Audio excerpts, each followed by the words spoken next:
The witness in the stand all day today at the Duffy trial, and probably for a good part of tomorrow, is Mike Duffy's former executive assistant, Melanie Mercer. And she's a very nice young woman. She's about 35 now. She worked for the senator as his EA for 3+ years.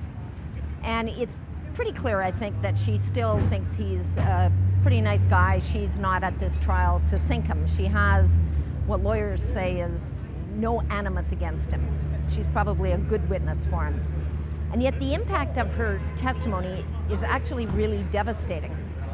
For instance, one of the areas at the trial where Mr. Duffy is facing criminal charges is in his service contracts. These are contracts senators can take out with consultants to do speech writing or a variety of things.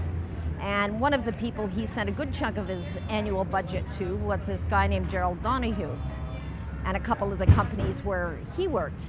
And on the contracts it says right there that Gerald Donahue is to provide editing and writing services. And of course we know at the trial that he never wrote a single speech. He's already told the RCMP that. He used this money that Mr. Duffy sent him as a sort of multi-purpose fund to pay other bills, for the makeup artist the Senate wouldn't properly pay for Mike Duffy's personal trainer come big thinker, etc., etc.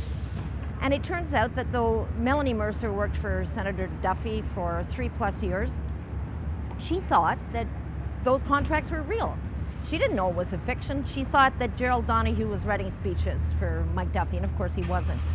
And she also testified to how Senator Duffy pre-signed stacks of expense claims. In other words, where you're supposed to certify that you've gone over the receipts and it's an actual proper accounting, he pre-signed them. As one of my colleagues said, he sort of pre-lied.